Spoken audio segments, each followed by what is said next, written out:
උසින්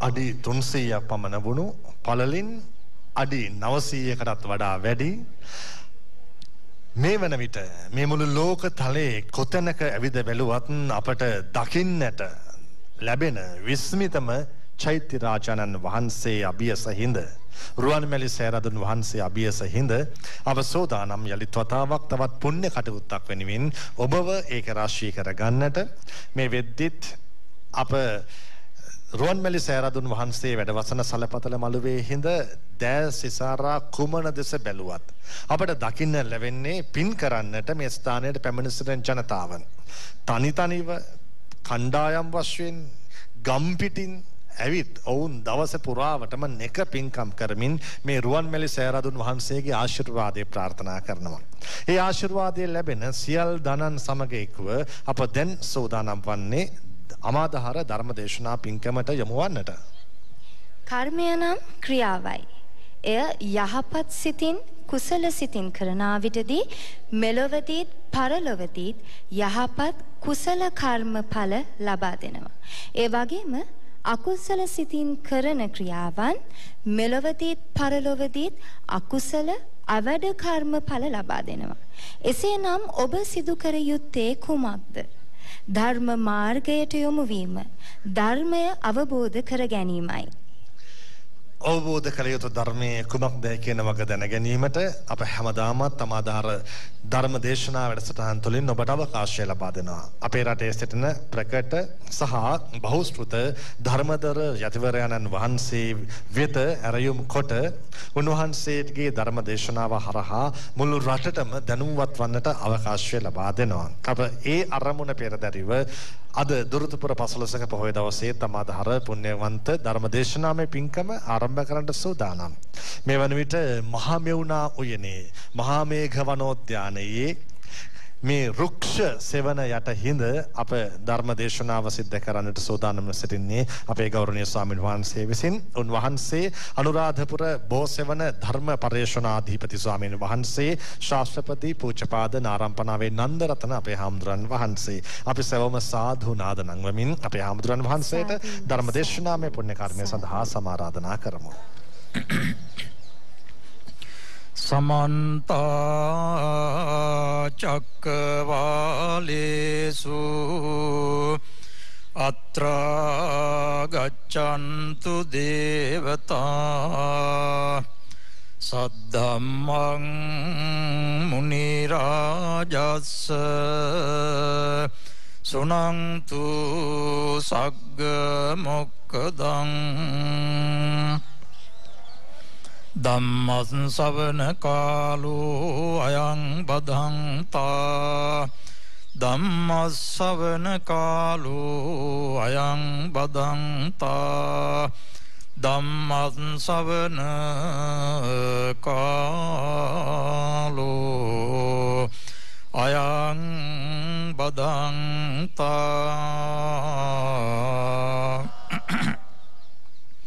නමෝ තස්ස භගවතු අරහතෝ සම්මා සම්බුද්දස්ස නමෝ තස්ස භගවතු අරහතෝ සම්මා සම්බුද්දස්ස නමෝ තස්ස භගවතු අරහතෝ සම්මා සම්බුද්දස්ස යෝ පුබ්බේ කත කල්යානේ අකාලෝකේ සුදුක්කරං පච්චාකෛරාන චාකෛරා අච්ඡන්තං පූජාරෝති.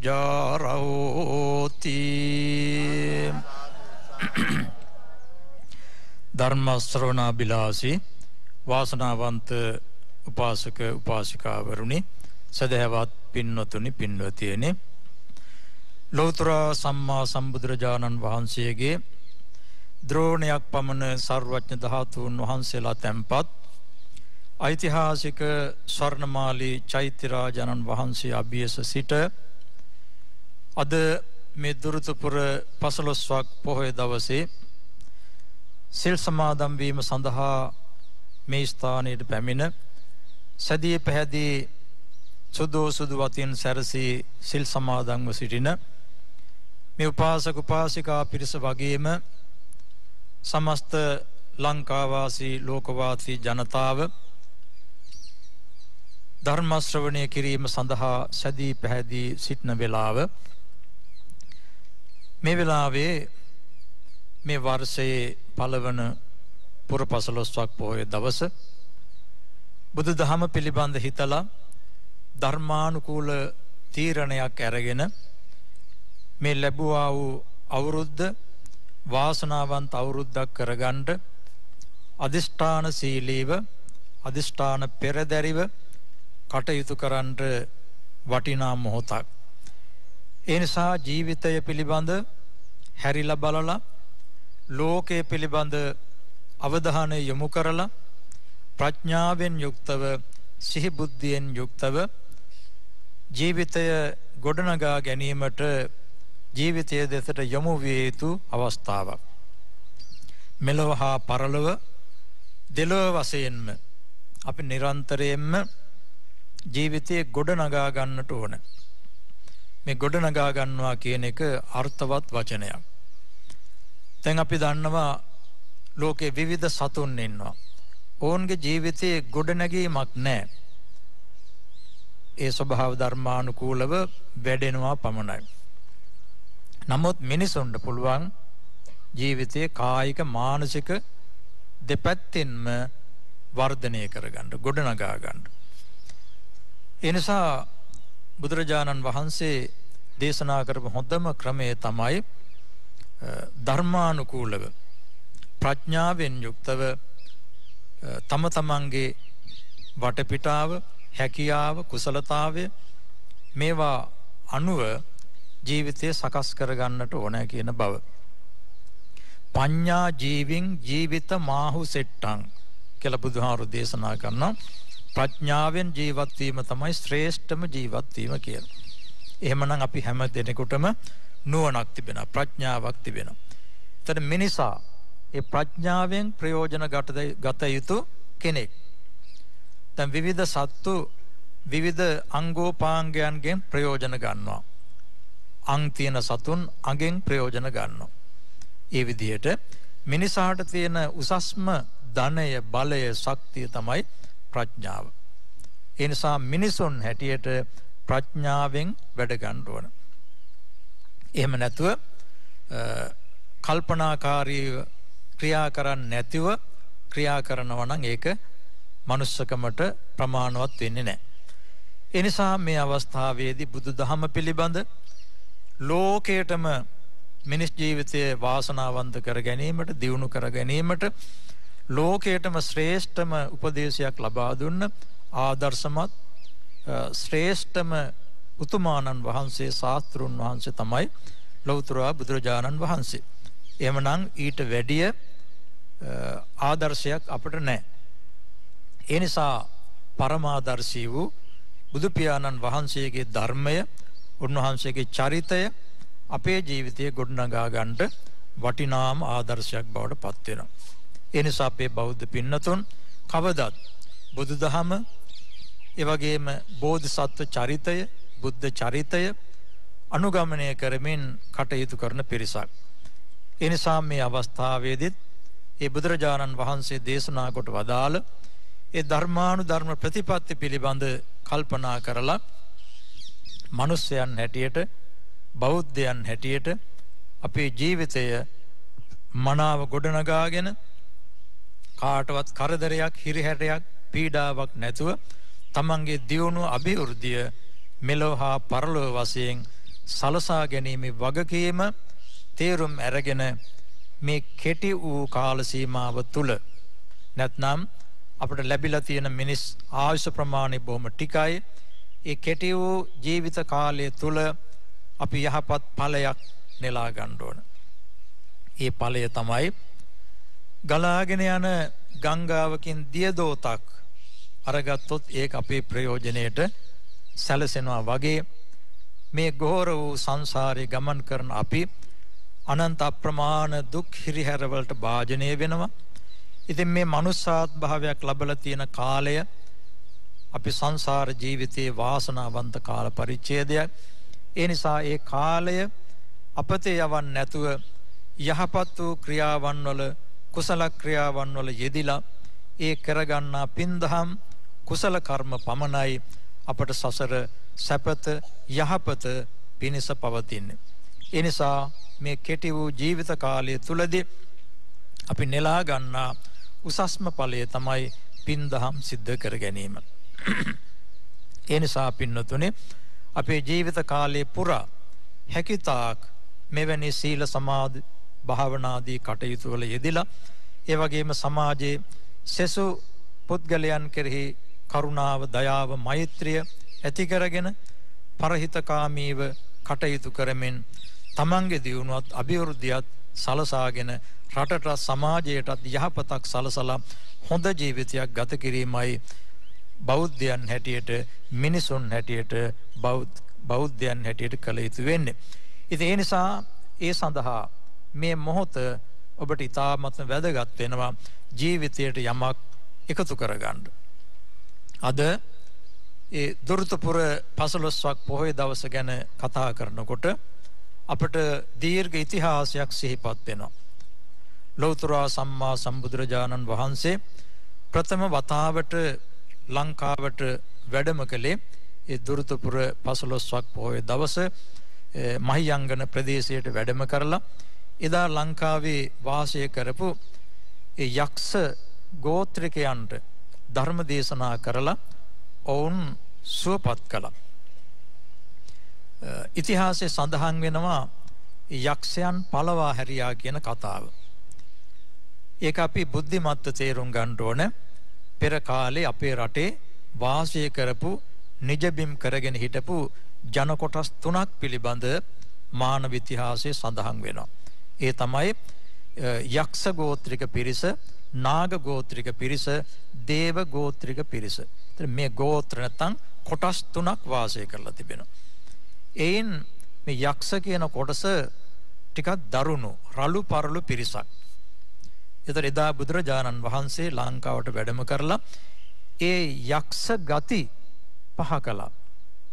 ඒ ජනතාව තුළ තිබුණු යක්ෂ ගති ලක්ෂණ නපුරු ගති ලක්ෂණ පහ කළා.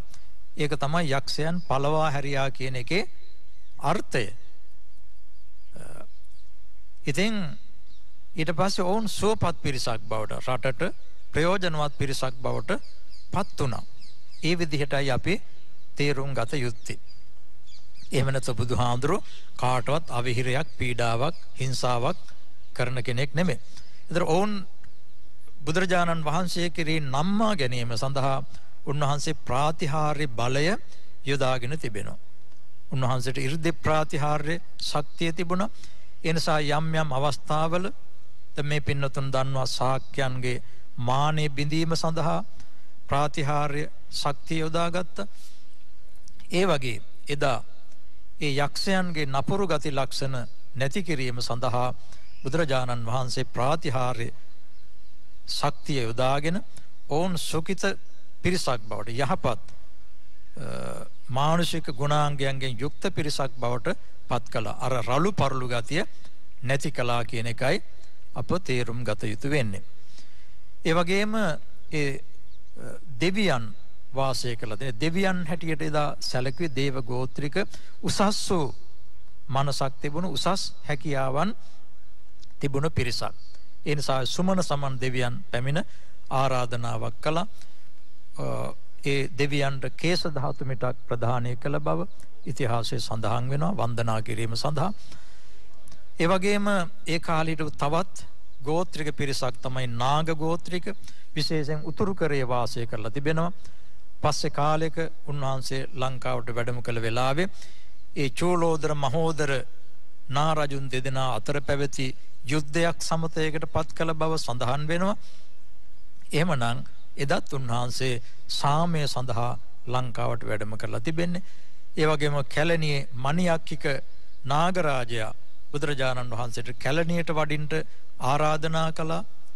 ඒ අනුව එදා හිටපු ලංකාවේ නිජබිම් කරගෙන හිටපු ඒ යක්ෂ ගෝත්‍රික, නාග ගෝත්‍රික සහ දේව ගෝත්‍රික කියන මේ කොටස් තුන වෙනුවෙන්ම බුදුරජාණන් වහන්සේ ධර්ම දේශනා කරලා මේ රට සුවපත් භාවයට පත් කරලා තිබෙනවා. නමුත් ලේඛන ඉතිහාසයක් බවට අපේ ඉතිහාසයේ ගොඩ නැගුණේ මිහිඳු මහරහතන් වහන්සේ ලංකාවට වැඩම කළ අවස්ථාවේ ඉඳලා. ඊට පෙර ආතුවත් මේ පින්නතුන් දන්නවා විජය කුමාරයා ලංකාවට එන වෙලාවේ කුවේණිය කියන නමින් දේශීය කාන්තාවක් ඉඳලා තියෙනවා. තවත් අදෘශ්‍යමාන ශක්තියක් බලයක් ඇයට තිබිලා තියෙනවා. ඇය සමග විවාහ වෙලා මේ රටේ රාජ්‍යත්වය ලබාගෙන ඉන්දියාවේ ලාට දේශයෙන් පැමුණුණු ඒ ශාක්‍ය වංශික පිරිසක් තමයි විජය කුමාරයා ඇතුළු පිරිස. ඊට පස්සේ පහු කාලීන වෙනකොට දකුණු ඉන්දියාවෙන් විවිධ කණ්ඩායම් පැමිණිලා මේ රට වරින් වර ජනාශ්‍රිත බවට පත් වුණා. ඒ අනුව ඉතිහාසයට තවත් ජන කොටස් එකතු වුණා. ඊළඟට දුටුගැමුණු මහරජතුමාගේ කාලේ වෙනකොට මේ රටේ ඒ එලාර කියන රජතුමා අවුරුදු 44ක් රට පාලනය කරලා තිබෙනවා. ඒ අනුව දුටුගැමුණු මහරජතුමා මේ උතුම් වූ ස්වර්ණමාලී චෛත්‍යරාජානන් වහන්සේ ඉදිකල ඒ දුටුගැමුණු මහරජතුමා කුමාරයෙක් හැටියට එදා කාලේ හැටියට ලංකාවේ දකුණු කෙළවරට ලංකාවේ ජනතාව නැත්තම් සිංහල ජනතාව රාජ්‍යත්වය ලංකාවේ කෙළවරටම කොන් වෙලා තිබුණා. මේ අනුරාධපුරයේ ප්‍රධාන රාජධානිය අහිමි වෙලා තිබුණා. ඒ නිසා එදා ඒ දුටුගැමුණු කුමාරයා දුට්ට ගාමිණී කියන නමින් හඳුන්වපු ඒ ගාමිණී කුමාරයාට පුංචි කාලේ ඉඳලම කැක්කුමක් තිබුණා. රට ජාති ආගම් පිළිබඳ. ඒ කැක්කුම නොනවතින ගමනක් බවට පත් වුණා. ඒ නිසා පුංචි කාලේ ඉඳලම කතාන්තර රාශියක් තිබෙනවා. එක් වතාවක අත් කකුල් වකුටු කරගෙන නිදාගෙන හිටියා. මොකද අත් කකුල් දිගාරින්න බෑ. ඒතර නිදහසක් නෑ රටට කියලා. ඉතින් මේ වගේ මහා කතා පුවත් වලින් ඒ චරිතයේ ශ්‍රේෂ්ඨත්වය දැක්වෙනවා. ඒ වගේම තවත් වතාවක පිය රජතුමාට ස්ත්‍රී ආභරණ යවලා තියෙන ඇඳුම් පැළඳුම්. ඔබතුමා පිරිමියෙක් නෙමෙයි කාන්තාවක් කියලා. මේවා පළඳින්න කියලා. රජතුමාට ලොකු පහරක් ගහලා තියෙනවා. ඉතින් මේවා නිකන් කතාන්තරයක් පමණක් නෙමෙයි. ඒ දුටුගැමුණු චරිතය තුල ළමා කාලේ ඉඳලා පැන නැගුණු තරුණ ආවේගශීලී අදහස්. මේ රට නිදහස් කරගන්න ඕනෑ කියන නොනවතින ගමනක සේයාව තමයි ඒ පිය රජතුමාට පවා දැනුවත් කිරීම සඳහා එවන් ක්‍රියාවන් කරලා තියෙන්නේ. ඒ වගේම මේ ඉතිහාසික වැරද්දක් කරලා තියෙනවා. එදා හිටපු ඒ කාවන්තිස්ස රජතුමා දුර්වල කෙනෙක් හැටියට පෙන්නලා තියෙනවා. ඊට හේතුව තමයි දුටුගැමුණු රජතුමාගේ වීරත්වය හුවා දැක්වීමට අර කාවන්තිස්ස රජතුමාගේ හැකියාවන් යටපත් කරලා තියෙනවා. නමුත් කාවන්තිස්ස රජතුමා ප්‍රවීණ නායකයෙක් හැටියට රටේ අභිවෘද්ධිය සඳහා විශාල වැඩ කොටසක් කරලා තිබෙනවා.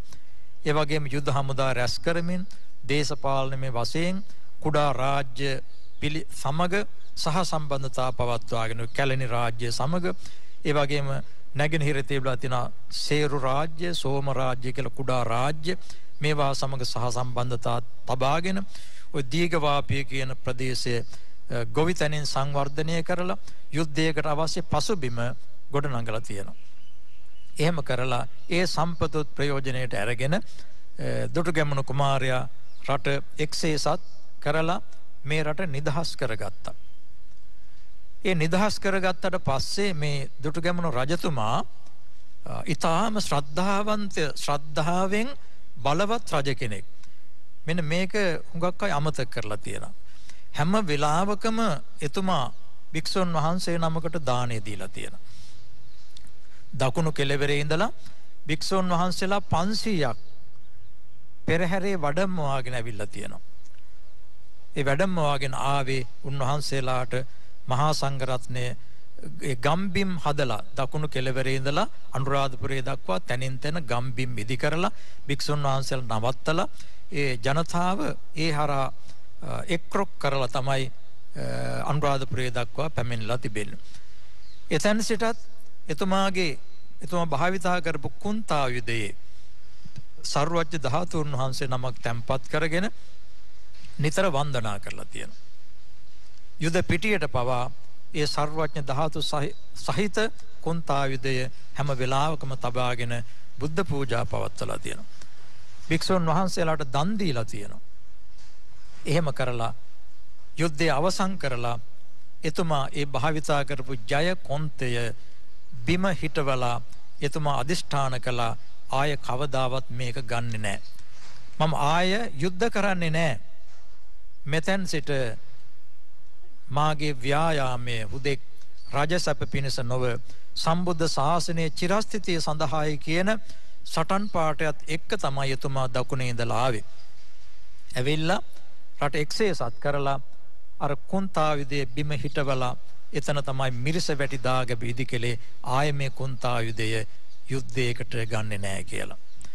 එහෙම කරලා එතුමා එතෙන් සිට ලෝවා මහා ප්‍රාසාදයේ ඒ වගේ මහා දානශාලා පෑන් පොකුණු මහා සංඝරත්නයට අවශ්‍ය සිව්පසය සකස් කරලා එතුමා කල්පනා කළා බුදුරජාණන් වහන්සේ මාගේ ශාස්ත්‍රෝන් වහන්සේ තරම් ශ්‍රේෂ්ඨ උත්තමයන් වහන්සේ නමක් ලෝකෙම නැහැ. එහෙමනම් උන්වහන්සේ වෙනුවෙන් අද්විතීය ස්මාරකයක් ඉදි කරන්න ඕන. ධාතු චෛත්‍යයක් ඉදි කරන්න ඕන.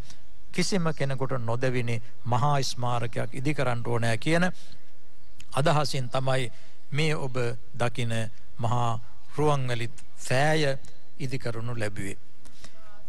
ඒ අනුව එතුමා මේ දාගැබ ඉදි කළේ සාමයේ සංකේතයක් හැටියට. මෙන්න මේක මතක තියාගන්න ඕන. යුද්ධයේ සංකේතයක් හැටියට නෙමෙයි සාමයේ සංකේතයක් හැටියටයි ඉදි කළේ. ඒ මුල්ගල් තබන උත්සවයට එදා ලංකාවේ ප්‍රකට හැම කෙනෙකුටම ආරාධනා කරලා තියෙනවා. මුළු ලංකාවේ සිව් දෙසින්ම ජනතාව පැමිණලා තිබෙනවා. දකුණෙන් කතරගම දක්වා, ඒ වගේම උතුරෙන් දඹකොළ පටුන, ඒ වගේම නැගෙනහිරෙන් ඔය සෝම රාජ්‍ය, සේරු රාජ්‍ය, ඒ රාජ්‍ය වලින්, ඒ වගේම බටහිර පැත්තෙන් කැලණිය දක්වා ඔය මුළු ලංකාවෙම එදා හිටපු ජන කොටස් පැමිණලා තිබෙනවා. ඒ වගේම ඉන්දියාවෙන් මහරහතන් වහන්සේලාම 96 කෝටියක් වැඩම කළා කියන බව සඳහන් වෙනවා. ඒ අනුව ආසන්න ඉන්දියාව දේශයෙන් දඹදිවෙන් අප්‍රමාණ ජන කොටසක් පැමිණලා තිබෙනවා. ඒ අනුව එදා ලංකාවේ සිද්ධ වුණු සුවිශේෂම උත්සවය තමයි මෙම චෛත්‍ය සඳහා මුල්ගල් තැබීම. විවිධ ජාතීන් පැමුණුණා. විවිධ ආගමිකයන් පැමුණුණා. ඒ අනුව එතුමා නැවත යුද්ධයට අවතීර්ණ වෙන්නේ නැතුව ලෝකයට සාමය බෙදා දීම සඳහා ඉදි කරපු මහා සෑය තමයි මේ ස්වර්ණමාලී චෛත්‍ය රාජානන් වහන්සේ. ඒ නිසා අදත් ලෝකවාසී ජනතාව මේ ස්ථානයට පැමිණලා වැඳලා පුදලා අප්‍රමාණ පින් සිද්ධ කරගන්නවා. ඒ වගේම එතුමා සම්බුද්ධ ශාසනයේ ස්වර්ණමය යුගයේ ඉදි කළ. ඒ ස්වර්ණමය යුගය කියලා කියන්නේ ඊ타ත්ම දීප්තිමත්ම කාල පරිච්ඡේදය තමයි දුටුගැමුණු යුගය. ඒ ආදර්ශයට ගනිමින් පසු කාලීනව රජවරු තමන්ගේ පළවෙනි කටයුත්ත බුද්ධ ශාසනය ආරක්ෂා කිරීම, දියුණු කිරීම කියන අදහසින් එදා මේ අනුරාධපුරයේ පුරා ඉදි කරන ලද ඒ මහා නිර්මාණ සමුදාය දිහා බලනකොට අද අපට හිතා ගන්නටත් බැරි තරම් අප්‍රමාණ වූ සේවයක් සිද්ධ කරලා තිබෙනවා. ඒ වගේම පසු කාලීනව ඒ දළදා වහන්සේ ලංකාවට වැඩම කළාට පස්සේ දළදා වහන්සේට තේවා කරන, දළදා වහන්සේට අයිතිවාසිකම් කියන රැකවරණය දෙන තැනැත්තා තමයි රටේ රජ්ජුරුවෝ කියලා පිළිගැනීමක් ඇති වුණා. ඒ වගේම දඹදිව කාලේ වෙනකොට රටේ රජ්ජුරුවෝ බෞද්ධයෙක් පමණක් නෙමෙයි බෝධිසත්වයෙක් බවට පත් වෙන්න ඕනයි කියලා. බෝධිසත්ව සම්භාර පුරණ කෙනෙක් බවට පත් වෙන්න ඕනෑ කියන ආකල්පය ඇති වුණා. ඒ වගේම අද දක්වා රටේ රජ්ජුරුවෝ බෞද්ධයෙක් වේ යුතුයි කියන ආකල්පය තිබෙනවා. ඒ නිසා පින්නොතන මේ රට බෞද්ධ දිවයිනක් හැටියට, ධර්මද්වීපයක් හැටියට බුදුරජාණන් වහන්සේගේ පාරිභෝගික වස්තු, ඒ වගේම සර්වඥ ධාතුන් වහන්සේලා වැඩිම කොටසක් පවතින්නේ මේ ශ්‍රී ලංකාවේ. ඒ නිසා ශ්‍රී ලංකාව වාසනාවන්ත පුණ්‍ය භූමියක්. ඒ නිසා අපේ බෞද්ධ ජනතාව පින් කරගන්නට උපන් දේශයක් මේ දේශේ. ඒ නිසා කවුරුත් ධර්මයට ලැබිව ධර්මානුකූලව ජීවත් වෙලා මෙලවෙන් පරලොවෙන් තමන්ට දියුණුවක් අභිවෘද්ධියක් සලසා ගන්නට මේ මහා පුණ්‍ය වස්තු පූජා වස්තු දිහා බලලා දැකලා එදා අපේ ආදි මුතුන් මිත්තෝ ලේන් දහඩියෙන් කඳුලෙන් මේ පොළව තෙතමත් කරලා ආරක්ෂා කරලා ගොඩනගලා අපට දායාද කරලා දීලා තිබෙනවා. ඒ නිසා ඒ රම්‍ය වූ දේශය ආරක්ෂා කරගෙන අපේ දියුණුව අභිවෘද්ධිය සලසා ගන්නට ඔබ අප කවුරුත් ක්‍රියා කරන්නට වටිනවා. ඉතින් මේ කරුණු කාරණා සිහිපත් කරගෙන මේ උතුම් වූ පුරපසළොස්වක් පොහොය දවසේ මේ උතුම් වූ පුණ්‍ය භූමියට පැමිණිලා සිල් සමාදන් වෙලා ආගමික වත්පිළිවෙත්වල යෙදিলা මේ සිටින පින්නවන්ත පුණ්‍යවන්ත පිරිස බොහොම ගෞරවයෙන් ධර්ම ගෞරවයෙන් යුක්තව මේ ධර්ම ශ්‍රවණය කරලා ජීවිතයට යමක් එකතු කරගෙන ඒ තුලින් තමන්ගේ දියුණුව අභිවෘද්ධිය සලසා ගන්නට කල්පනා කරන්නට ඕන. මේ අවස්ථාවේදී මම ඊටමත් වටිනා ගුණධර්ම පිළිබඳ කියවෙන ගාථාවක් මුලින් ප්‍රකාශ කළා. යෝ පුබ්බේ කත කල්යානේ අකාලෝකේ සුදුක්කරං පච්චා කෛරා නචා කෛරා අච්ඡන්තං පූජාරහෝ. පූජාරහෝ කියලා කියන්නේ පූජාර්හ පූජනීය කෙනෙක් බවට පත් වෙනවා කියලා. කොහොම කෙනෙක්ද? යෝ පුබ්බේ කත කල්යානේ යම් කිසි කෙනෙකුට පළමුවෙන්ම කෙනෙකුට උදව්වක් කරන්න පුළුවන් නම් යහපත් වූ ක්‍රියාවක් කරන්න පුළුවන් නම් ඒක ඊටාමත්ම වටිනවා. දෙවනුව කරන එක එච්චර හපංකමක් නෙමෙයි. ඉස්සර වෙලාම යම් හොඳ ක්‍රියාවක් කරන්න පුළුවන් නම් ඒක බොහොම වටිනා. උදව්වක් කරන්න පුළුවන් නම් ඒකයි මේ ගාථාවේ අදහස. යෝ පුබ්බේ කත කල්යාණ යම් කිසි කෙනෙක් පළමුවෙන්ම කෙනෙකුට උදව්වක් උපකාරයක් කරනවා නම් ඒක බොහොම දුෂ්කර කාර්යයක්. එහෙම කරන තැනත්තා අච්ඡන්තං පූජාරහෝ ඒකාන්තයෙන්ම පූජාර්හ කෙනෙක් බවට පත් වෙනවා. ඒ නිසා අපි පළමුවෙන්ම කෙනෙකුට සිනහ වෙන්න පුළුවන් නම් පළමුවෙන්ම කෙනෙකුට කතා කරන්න පුළුවන් නම් පළමුවෙන්ම කෙනෙකුට උදව්වක් කරන්න පුළුවන් නම් අන්න ඒක තමයි මේ කියන ගුණය. ඒ නිසා පින්නතුනේ බුදුරජාණන් වහන්සේ උන්වහන්සේ හඳුන්වන පුබ්බ භාෂී කියලා. ඒ කියන්නේ බුදුන්වහන්සේ ඉස්සර වෙලාම කෙනෙක් මුණ ගැහෙනකොට ඉස්සර වෙලාම කතා කරනවා. ඒ නිසා පුප්ප බහානි මදු බහානි ඔය වගේ බුදුහාරවන්ගේ වචන ගැන සඳහන් වෙනවා. ඒ අනුව ඉස්සර වෙලාම පුබ්බ භාෂී පළමුවෙන්ම කතා කරන ලක්ෂණේ බුදුහාර ළඟ තිබුණා. ඒ අනුව අපි කෙනෙක් යමක් කරනකම් ඉන්න ඕන නෑ. පළමුවෙන්ම යමක් උදව්වක් කරන්නට පෙළඹෙන්න ඕනෑ කියන එක. දැන් පොඩි උදාහරණයක් ගත්තොත් දැන් අම්මලා තාත්තලා දරුවන්ට ඉස්සර වෙලාම උදව් කරන කෙනා තමයි අම්මා තාත්තා. එතනින්ම අම්මා තාත්තා පූජාර්හ වස්තුවක් බවට පත් වෙනවා. දරුවන්ගේ සැලකිලි ලබන්න පූජාර්හ වස්තුවක් බවට පත් වෙනවා. ඒ පළමුවෙන්ම කරන ක්‍රියාවේ ශ්‍රේෂ්ඨත්වය නිසා. ඒ නිසා මේ ගාථාවෙන් පොදුවේ බුදුරජාණන් වහන්සේ දේශනා කළා තිබෙනවා අපි හැම වෙලාවකම තවත් කෙනෙකුට උදව්වක් උපකාරයක් කරන්න පෙළඹෙනවා නම් ඒකේ වටිනාකමයි දේශනා කළා තිබෙන්නේ.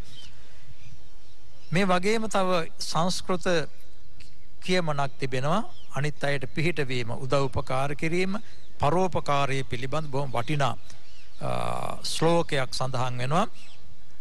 පරෝපකාරාය පලන්ති වෘක්ෂා පරෝපකාරාය වහන්ති නද්‍යා පරෝපකාරාය දුහන්ති ගාවා පරෝපකාරාර්ථ මිදං ශරීරං. බොහොම ලස්සන සිහි තබාගත යුතු ශ්ලෝකයක්. පරෝපකාරාය පලන්ති වෘක්ෂා කියලා කියන්නේ මේ ගස්වල පළ දරන්නේ පරෝපකාරය සඳහා. මේ ස්වාභාවිකව තියෙන දේවල් දිහා බුද්ධිමෙතෙක් කරන ප්‍රකාශනයක්. මේ ගස් පළ දරන්නේ අනිත් අයට. අනිත් අයයි ප්‍රයෝජන ගන්න. ගහ නෙමෙයි. ඒ වගේම ගංගා ගලා බසින්නේ අනිත් අයට ප්‍රයෝජන පිණිස ගංගා හරස් කරලා ගොවිතැන් වලට යොදා ගන්නවා. ඒ වගේම පානය සඳහා, ස්නානය සඳහා, මිනිසාගේ අවශ්‍යතාවයන් සඳහා අප්‍රමාණ වූ ප්‍රයෝජනයක් සැලසෙනවා ගංගාවන්ගෙන්. ඒ කාරණේ සිහිපත් කරනවා. ඊළඟට පරෝපකාරාය දුහන්ති ගාවා, ගව දෙනුන්ට කිරි එරෙන්නෙත් පරෝපකාරය සඳහා කියලා. ඒ කියන්නේ දෙනුන්ට එරෙන කිරි වලින් කී දෙනෙක් පෝෂණය වෙනවද? ඔය පස්ගෝ රස කියන මේ විවිධ ද්‍රව්‍ය සකස් කරගෙන ප්‍රයෝජනයට ගන්නවා. ඒ වගේ මේ උපමා තුන අරගෙන හතරවෙනියට කියනවා පරෝපකාරාර්ථ මිදං ශරීරං. මේ ශරීරය හැදිලා තියෙන්නේ පරෝපකාරය සඳහා, අනිත් අයට පිහිටවීම සඳහා කියලා. එහෙමනම් මේ මුලින් කියාපු සත්‍ය කරුණු තුන වගේම මේ කාරණයක් සිහි කරගන්න ඕන.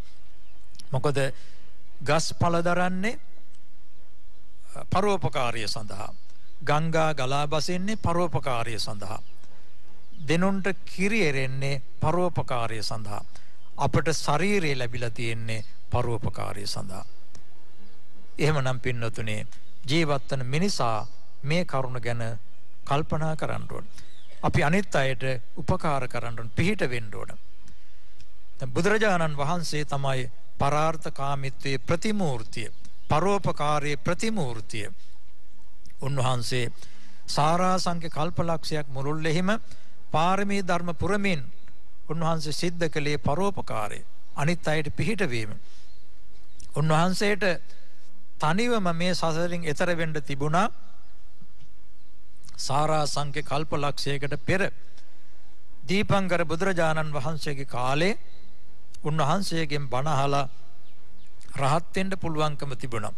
එහෙම තිබියදී උන්වහන්සේ කල්පනා කළා මම විතරක් මේ සසරින් එතර වෙලා පළක් නැහැ, අනිත් අසරණ සත්වයන්ටත් මම පිහිට වෙන්න ඕනෑ කියන අදහසෙන් තමයි උන්වහන්සේ ඒසා දීර්ඝ කාලයක් සසර සැරිසරමින් අප්‍රමාණ දුක් අනුභව කරමින් උන්වහන්සේ සසර ඇවිද්දේ අප්‍රමාණ සත්වයාට උදව් පිණිස, පරෝපකාරයේ පිණිස. ඒ නිසා උන්වහන්සේගේ ශ්‍රාවකයන් හැටියට අපිත් හිතර ගන්න ඕන දෙයක් තමයි අපි අනිත් අයට පිහිට වෙන්න ඕන කියන එක. පින්නතුනේ ඔය මහායාන ධර්මයේ තිබෙන සංකල්පයක් තමයි බෝධිසත්ව සංකල්පය. බුද්ධත්වයටත් වැඩිය බෝධිසත්ව සංකල්පය අගය කරනවා. ඊට හේතුව තමයි බෝධිසත්වයෝ හැටියට සසර ඉපදෙමින් අනිත් අයට උදව් කරනවා, පිහිට වෙනවා. ඒ නිසා හැම කෙනෙක්ම බෝධි සම්භාර පුරලා බුද්ධත්වයට පත් වෙලාම නිවන් දකින්න ඕනෑ කියන සංකල්පය ඇති වෙලා තියෙන්නේ වැඩි කාලයක් වැඩි දෙනෙකුට උදව් උපකාර කරන්න අවස්ථාව සැලසෙන නිසායි. දැන් අපේ තේරවාදී ක්‍රමයට රහත් වෙලා නිවන් දකින්න පුළුවන්, පසේ බුදු වෙලා නිවන් දකින්න පුළුවන්, බුද්ධත්වයට පත් වෙලා නිවන් දකින්න පුළුවන්. මේ මහාන යානිකයෝ අදහස් කළා බුදු වෙලාම නිවන් දකින්න ඕනෑ කියලා. ඒ සංකල්පයේ අභ්‍යන්තර අදහස තමයි ඒ බුද්ධත්වයේ ප්‍රාර්ථනා කරනකොට දීර්ඝ කාලයක් අනිත් අයට පිහිට වෙන්න පුළුවන් කියන එක. එහෙමනම් පරෝපකාරය කියන එකේ වැදගත්කම සිහියට ගන්න ඕන. දැන් අද සමාජයේ පරෝපකාරයට වැඩිය ආත්මාර්ථකාමීත්වයේ තමයි ඉස්මතු වෙලා තියෙන්නේ. තමා කියන අදහස තමයි ඉස්මතු වෙලා තියෙන්නේ. ඒ නිසා අපි බුදුදහම අනුව තේරුම් ගන්න ඕන ඒ ආත්මාර්ථය කියන එක උසස් ලක්ෂණයක් නෙමෙයි. සතා සිව්පාවන් ළඟ තියෙන ප්‍රාථමික ලක්ෂණයක්. උසස් ලක්ෂණය තමයි තමා වගේම අනිත් අයත් යහපත් වෙන්න ඕන. තමාට දැනෙන දුක වේදනාව අනිත් අයටත් දැනෙනවා. අත්තානං උපමං කତ୍වා නහනෙය්‍ය නඝාතේ. තමා උපමාවට අරගෙන අනිත් අයට හිංසා පීඩා කරන්න එපා, අනිත් අය ඝාතනය කරන්න එපා කියන එකයි බුදුදහම. ඒ වගේම අපේ ශක්ති ප්‍රමාණය හැටියට අනිත් අයට පිහිට වෙන්න ඕන.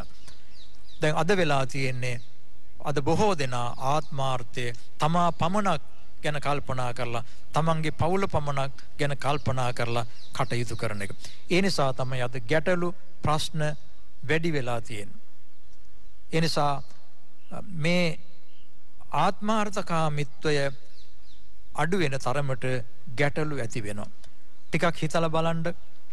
මමත්වය මමේ මාගේ කියන හැඟීම මුල් කරගත්තු තැන්වල තමයි පින්නතුනේ ගැටලු තියෙන්නේ. මමත්වයේ තුනේ කරන තැන්වල ගැටලු නැහැ. අත හරින තැන්වල ගැටලු නැහැ. ගැට ගහ ගන්නා තැන්වල, මිට මොලවා ගන්නා තැන්වල, අල්ලා ගන්නා තැන්වල තමයි ගැටලු තියෙන්නේ. අත හරිනවා නම් ඒ තැන්වල ගැටලු නැහැ. ඒ නිසා අපි සුඛයි සැපයි කියලා මගේ කියලා අල්ලා ගන්නා හැම දෙයකින්ම අපට ගැටලු ඇති වෙනවා. ගැටලු නිර්මාණය වෙනවා. බුදුහාරු දේශනා කරනවානේ පුත්තා මත්ති ධනම් මත්ති ඉති බාලෝ විහඤ්ඤති. මේ විහඤ්ඤති කියලා කියන වෙහෙසෙනවා, කරදරයට, පීඩාවටපත් වෙනවා. මට දරුවෝ ඉන්නවා, මට ධනෙ තිබෙනවා, මේ විදිහට මට තාන්න මාන්න තියෙනවා, මම මේ වගේ නිලතල දරනවා, මේවා කවුරුවත් පැහැරගනී කියලා හරි වෙහෙසකටපත් වෙනවා. මිනිස්සු වෙහෙසකටපත් වෙනවා. ඒ වෙහෙසටපත් වීම තමයි දුක කියලා කියන්නේ. ආත්මාර්ථය මුල් කරගෙන තමයි දුක වේදනාව බහුල වෙන්නේ, ඇති වෙන්නේ. ඒ නිසා පරාර්ථකාමීත්වය නැත්නම් අතහැරීම පුරුදු කරනවා නම් දුක වේදනාව තුනී කරගන්න පුළුවන්, අඩු වෙනවා. ඒ නිසා ලෝක ස්වභාව ධර්මය අනුව අපි කල්පනා කරලා අපට අප කරගන්නා කර්ම ශක්තියින්ට අනුව, කුසල අකුසල කර්ම ශක්තියින්ට අනුව අපට ලැබිලා තියෙන දේ අපි භුක්ති විඳිනවා. ඒවා බුද්ධියෙන් පරිහරණය කරන්න ඕනේ. ඥානවන්තව, ප්‍රඥාවෙන් යුක්තව පරිහරණය කරන්න ඕනේ. මේවා මගේ කියලා තමන් පමණක් ජීවත් වෙන්න කල්පනා කරනවා නම් පින්නතුනේ ඒක බරපතල වැරද්දක්. අනිත් අයගේ දේවල් අයිති කර ගැනීම අපට අවසානයේ හිමි වෙන්නේ රියන් 4ක් පමණයි කියලා කතාවක් තියෙනවා. ඒ කියන්නේ මිනේවල් එක ප්‍රමාණයයි ඔය කියන්නේ. ඉතින් අපිට කිසි දෙයක් අපිට අපේ කියලා අපිට ඉතුරු වෙන්නේ නැහැ. අපේ ජීවිතයත් අපට අහිමි වෙනවා. අපි මේ සියරම අත්හැරලා යනවා. తాවකාලික වූ ලෝකයක අපි ජීවත් වෙනවා. එහෙමනම් මේ ඉන්න කෙටි කාල සීමාව තුළ අපි කුමක් සඳහාද වේදනාව විඳින්නේ? බුදුහාමුදුරෝ දේශනා කොට වදාළේ දුකෙන් එතර වෙන්න කියලා. ඒ එතර වෙන ක්‍රමය තමයි බුදුහාමුදුරෝ 45 වර්ෂයක් මුළුල්ලේ දේශනා කරලා තිබෙන්නේ. ඒ අනුව සීල සමාධි ප්‍රඥාදී මේ ගුණ ධර්ම වඩා වර්ධනය කරගෙන දාන සීල භාවනා ආදී කටයුතු වල යෙදලා ජීවිතයේ මෙලවෙන් හා පරලොවෙන් ජය ගැනීම සඳහා ක්‍රියා කරන්න ඕන. ඉතින් ඒ නිසා අපි මමත්වයේ තුනී කරගෙන පරාර්ථකාමීව කටයුතු කරන්න ඕන. ඒ වගේම කළගුණ සැලකීම කියන එකත් මහා ශ්‍රේෂ්ඨ වූ ගුණයක්. Tamanට යම් කෙනෙක් උදව්වක් උපකාරයක් කළොත් ඊට ප්‍රතිඋපකාර දක්වන්න ඕන.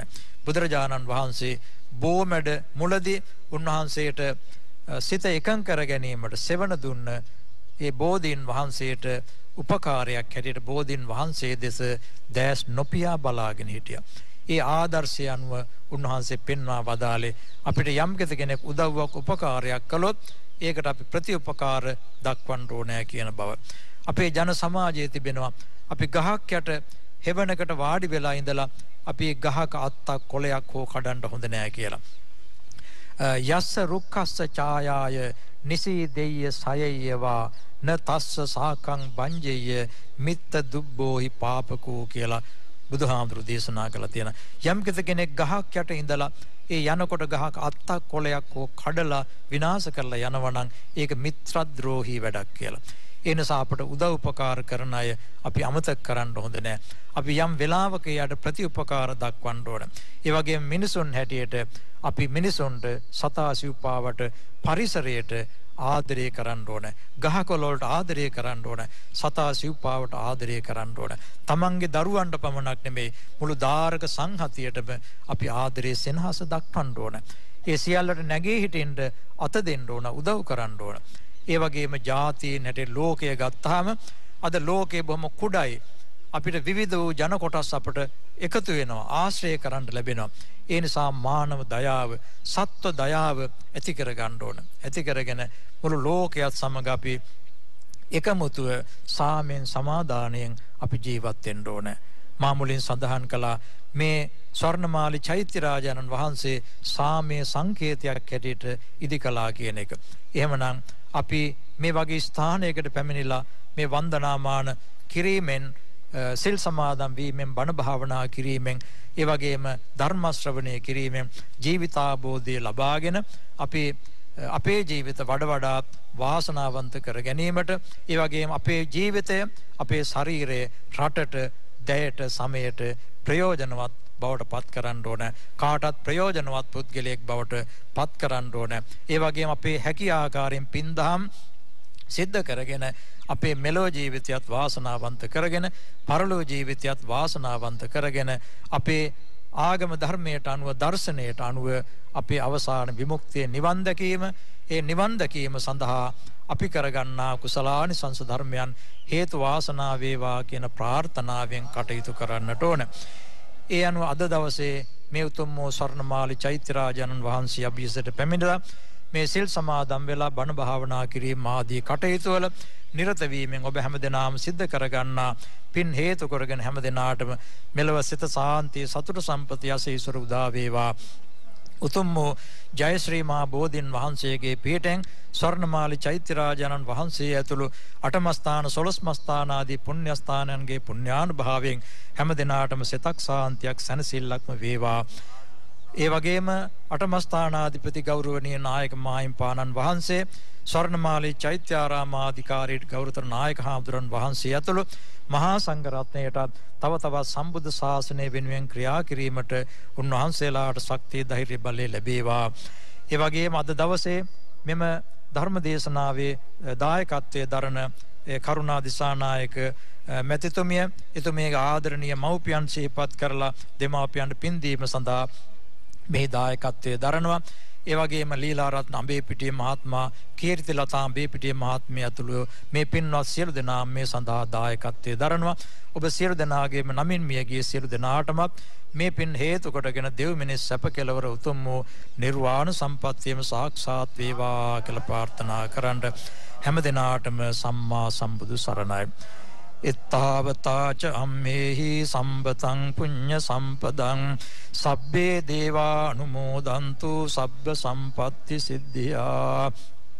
ඉත්තාවතාච අම්මේහි සම්බතං පුඤ්ඤ සම්පදං සබ්බේ භූතා අනුමෝදන්තු සබ්බ සම්පත්ති සිද්ධියා. ඉත්තාවතාච අම්මේහි සම්බතං පුඤ්ඤ සම්පදං සබ්බේ සත්තානුමෝදන්තු සබ්බ සම්පත්ති සිද්ධියා. ඔබ හැම දිනාටම ද්‍රෝණයක් සර්වඥ ධාතු බලයෙන් සිතක් සාන්තියක් සැනසෙල්ලක්ම වේවා.